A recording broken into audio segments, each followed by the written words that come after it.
Finding joy in my life is easy, but that's because I've created a habit out of it. And so I go searching for it daily. It doesn't even take work for me anymore. It wasn't always like that. And I'm sure that it's probably not like that for you yet either. Or maybe it is. And if it is, that's awesome. Um, but what I want to talk about today is how to create the momentum or the motivation to keep it up, to get it so that it's a habit, to get it so that it's a pattern for you, to get it so that it's just second nature, that it's just what you do, right? And so I wanted to share a few things that I think have really helped me to create this habit for myself so that I do have the joy in my life that I want pretty much whenever I want it. It's become like just who I am now. And it's so funny because I hear this from a lot of people. Like, here I am, I'm wearing my Bring the Joy shirt from Brendan Burchard's High Performance Academy that I got a few years ago. And, it's funny because I think it's just become something that that I've embodied, right? And it's funny because people will say to me that, being around me makes them feel good. I have coworkers that send me messages all the time that say, like, I was in a bad mood and then you showed up and now I'm feeling better. And, so I feel like I'm just showing up that way now. It doesn't really take the work. But like I said in the beginning, it was not always like that, especially the last 18 months or so, where the news is dragging us down and controversy is dragging us down. There's our team against their team, and you're a vaxxer or you're an anti-vaxxer. And, there's just a lot of turmoil. There's a lot of chaos going on right now. So staying positive and staying in that feeling of joy and finding reasons to be joyful, whatever joy means to you. So another thing I want to mention here is joy is very personal. Like I use it as an umbrella word because for me, joy is really what fulfills each one of us. And for me, joy is kind of my thing. Like when I talk about joy, for me, it's not really an umbrella term, but when I talk about it for other people and when I teach other people how to find their joy, it really does come down to figuring out what that actually means for each person on a personal level. So here's my little tips that I've kind of thought about and wanted to share with you guys today. So what's worked for me is, first of all, knowing that we want it. Like, I don't know that we're all really think about joy as an option for us. Do we really think that, do we really look at our lives that way? Do we really analyze our lives enough to say, this is what I think is missing and this is what I want? Like, I think too often we just kind of go through our life doing our thing. And then at the end of the day, we're like, why aren't I more happy? Or why didn't I have more joy? Or why didn't I do more of those things that fulfill me? And, life is hectic and we're busy. And, so I don't think it's top of mind, honestly. So I think the first step is just recognizing that you want it, that you intentionally are prepared and willing to seek it out. So, and then part of that also is, like I said, accepting that it's missing from your life. Like, I think that's one of the hard things is we don't always want to admit that something's missing.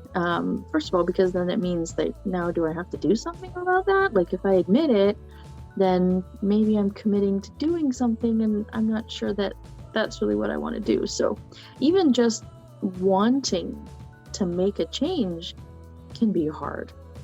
But I assure you that follow along with this YouTube channel and hopefully I'll be able to inspire you to, make it not seem so hard, because honestly, like, it hasn't been that difficult for me once I made the decision that I wanted it. And I actually have an amazing tool that can help you uncover what your personal version of joy is. So in the comments below, you will see that if you'd like to grab my values elicitation or my 7 levels deep exercise to uncover what your personal joy is, that is available to you for free, my friends. And it will, trust me, it will open your eyes to a whole new level of the momentum to search out joy for yourself, because you'll understand what that means to you on such a deeper level. So, but back to my tips for you. So I also think quite often not only just wanting it, but then believing that it's even possible. Because we look at our lives and we think, how can I possibly fit more into my day? Or how can I possibly take more on? And, so we write things off as simply not possible for us. So I think, just recognizing and accepting that, yeah, you know what, I do want it. And yeah, I think that I can find it. I think that it is possible for me. And, I joke around thinking about that awesome scene in When Harry Met Sally, where she's sitting there and she's having her moment, we'll call it, and in a restaurant, and it's all these other people looking on, and she has her moment. I'm sure all of you know what I'm talking about. If not, go check it out. When Harry Met Sally, Meg Ryan restaurant scene. But and then all the people, like, they watch her have this incredible moment, and they all say to their waitresses, I'll have what she's having. So, it kind of makes me think of this. It's like we see other people having fun and enjoying ourselves, but sometimes we don't think we can have it. So I'm telling you, yeah, you can have what she's having. So now back to that 7 levels deep exercise that I was talking about. This is how the momentum and the motivation to continue to find that joy for yourself every day comes from. And it's super powerful. Highly recommend. Just go down, click the link, and you can have that. But knowing what joy actually means to you. Like, I know what it means to me. I've done the work, I've done the exploration, I've played around with it. Now I teach it. Now I teach how to find it to other people. So, but understanding what it means to you at the deep level. So that, I think, is the real key to finding your joy. And not only finding the joy, but then finding that thing that's going to help you continue to find your joy, continue to seek out your joy, continue to believe that it's possible for you. It gets down to this single little thing that all of a sudden you have this aha moment and you're like, whoa, I had no idea that that's really what I wanted. But trust me, it's very powerful. But I really feel like that is the number one thing. Yes, wanting it, believing it, they have to come first. But then you're like, well, now what? This is what? This exercise is what? It's super powerful. It just drills you down to what something really means to you. And as a good mentor of mine said, when it comes to what we value and what's important to us, it can almost relate it to the value of $1. So people will say, $1 is $1 is $1. That's the value of $1. But it's not. $1 doesn't actually have an intrinsic value. It has the value of what you're going to use it to purchase, or just like how you're going to spend that $1 is actually the value, right? So for me, I might put it towards buying myself a nice cup of coffee and going for a walk at the beach. Somebody else might put it into a savings account to plan for their next vacation, or somebody might put it towards a car that they want. So, what you use that $1 for is really the true value. So that's kind of what this exercise will be able to do for you, is it's going to dial it down to what that thing that you think you want really means. And then that is going to be how you find your fulfillment. Then once you've figured that out, it's now creating the habits to seek it out daily, to look for it. So, I don't have any sitting right here with me, but if you were to follow me into my kitchen, my bedroom, and my bathroom, and even my car, you would see that I have sticky notes everywhere, because they are reminders for me. They keep what I want in my life at the top of my mind.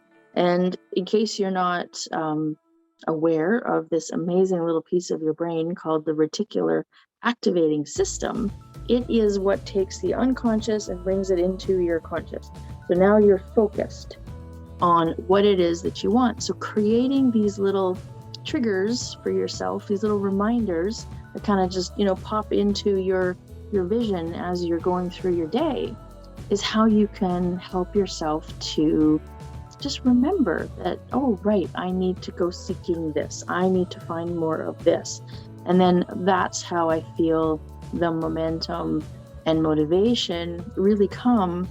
And that once we've done that enough, it just becomes who you are. It becomes your MO, right? Like I was saying in the beginning, people now call me the Bring the Joy Girl, because it is what I value most in my life. And so in any situation, no matter where I am, I'm always looking for ways to have more fun and be joyful and just enjoy it. I look at the simple things, like I love going for walks and taking photos and being able to share them, because that brings me joy. I love being able to jump on the phone with a friend and have a nice conversation. It brings me joy.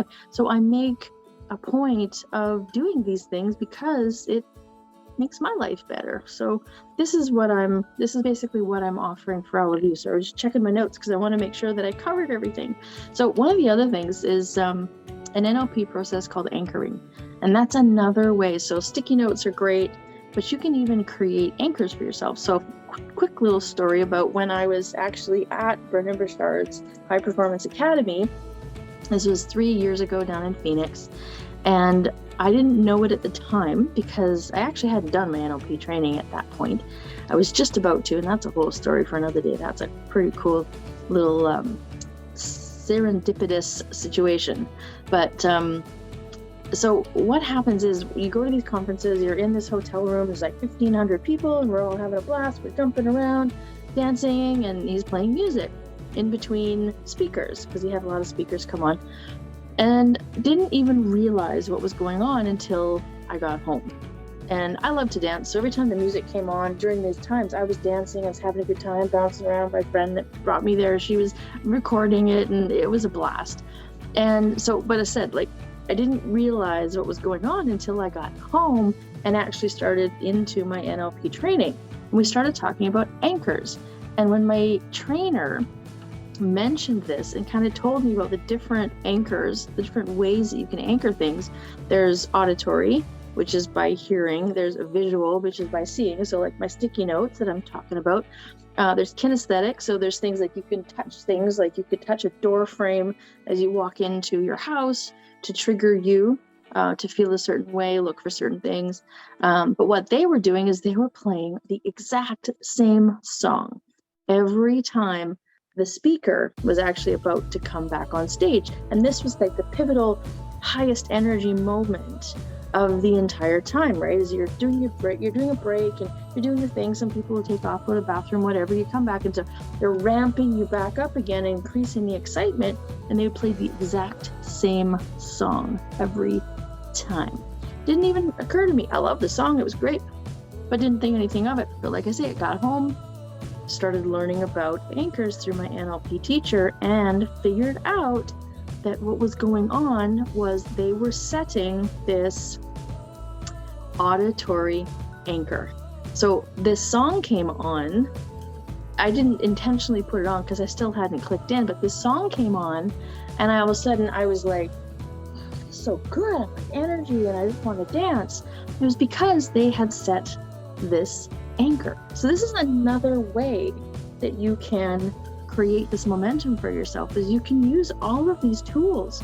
You can use, like I said, the sticky notes as a visual anchor, visual reminder for you, or you can tie something to a song. Like maybe there's a song that like really, really brings you joy, and you can make that, you can intentionally decide that that is going to be a song that sets the tone of the day for you. So once I figured this out with this song from Brendan Burchard's thing, I actually added it to my morning playlist, and I would listen to it every morning when I was taking my shower and getting ready for the day. And it got me going, it set me up. So, I was intentional about it. Once I figured it out, I used it to my advantage. And this is something I don't think we do enough, is we don't set ourselves up for success enough. So this is just another way to do that. So maybe there's a song that triggers a memory for you, or you could even create one. You could intentionally go do something super, super fun and then play this song. And then the next time you go do something super, super fun,